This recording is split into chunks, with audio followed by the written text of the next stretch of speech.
Eu tenho uma irmã gêmea. Eu conseguia ler a mente dela. Somos gêmeas. Desde que ela que foi, no ano passado, sou a única que resta. Ter uma gêmea é tão interessante quanto parece. Fazíamos todas as coisas que gêmeas fazem. Por exemplo, usar as mesmas roupas, fingir ser a outra na escola, ou até mesmo em encontros. Sempre desejávamos que uma fosse boa em matemática e a outra em inglês, para que pudéssemos fazer as provas uma pela outra. Mas nenhuma de nós era boa em matemática. Até nosso DNA era idêntico. Sempre brincávamos sobre a possibilidade de escapar de um crime, pois não haveria evidência de DNA para nos incriminar. A melhor coisa sobre ser gêmeas é a conexão entre nós. Alguns chamam isso de sensação de renascimento. Como gêmeas, conseguimos basicamente ler os pensamentos uma da outra. Quando uma se machucava ou se perdia, a outra podia sentir. Por mais que alguns não acreditem na telepatia entre gêmeos, ela existe de verdade. Por exemplo, o namorado da minha irmã gêmea, Júlia, terminou com ela no primeiro dia de namoro. Eu estava em casa, mas senti uma grande decepção. Sabia que ela estava chateada antes mesmo de ela chegar em casa. Outra vez, torci meu tornozelo no campo de treinamento e o tornozelo dela ficou desconfortável naquela noite, embora não estivesse machucado. Depois que nos casamos e nos mudamos para lugares diferentes, algumas coisas estranhas aconteceram. Ligávamos uma para a outra e descobríamos que estávamos assistindo ao mesmo filme ou cozinhando o mesmo prato. Essas coincidências aconteciam com muita frequência. Não podia ser apenas coincidência. Mas era normal, porque éramos gêmeas. No dia 3 de outubro do ano passado, meu marido Mike e eu tínhamos acabado de jantar e nos sentamos para assistir a um filme. O filme mal tinha começado quando senti uma dor no peito. Meu rosto ficou pálido como um fantasma. Mike perguntou imediatamente se eu estava doente, pois eu parecia péssima. Contei a ele sobre a dor no peito. Ele pensou que eu estava tendo um ataque cardíaco e queria chamar a emergência. Eu sabia que não era um ataque cardíaco. Era pior. Júlia estava gravemente ferida. Tentei ligar para ela, mas ninguém atendeu. Sabia que ela não atenderia quando a ligação não fosse boa. Tentei ligar para o marido dela, achando que ele poderia atender. Acabei mandando uma mensagem, mas ninguém respondeu, por mais que eu tentasse. Tudo o que pude fazer foi esperar ansiosamente. Então senti algo estranho, algo que nunca havia sentido antes. Era como se eu tivesse perdido metade de mim. Eu chorei. Mike disse que Julia havia morrido, e ninguém nos contou. Mas eu sabia. Logo depois, recebemos uma ligação dizendo que Julia e seu marido morreram em um acidente causado por um motorista bêbado.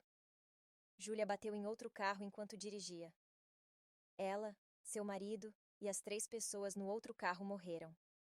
Ela morreu, e metade de mim morreu também. A conexão entre nós foi quebrada. Pensei isso quando soube da morte. Então tive uma sensação. Era muito sutil, quase imperceptível. Mas eu sentia algo deixado por Julia. No início, não acreditei. Achei que era apenas meu desejo de que ela estivesse viva. Mas com o tempo, percebi que não era minha imaginação, mas real.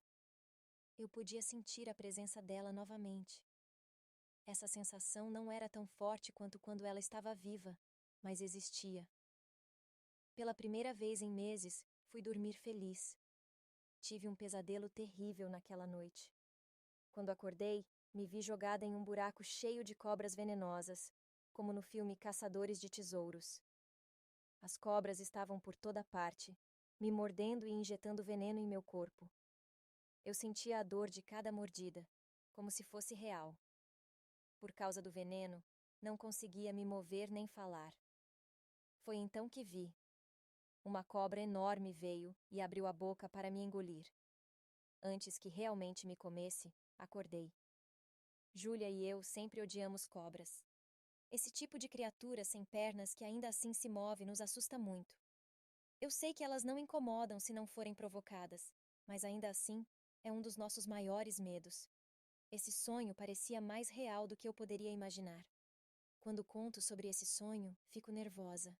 À medida que a conexão entre Júlia e eu se fortalece, os pesadelos se tornam mais frequentes.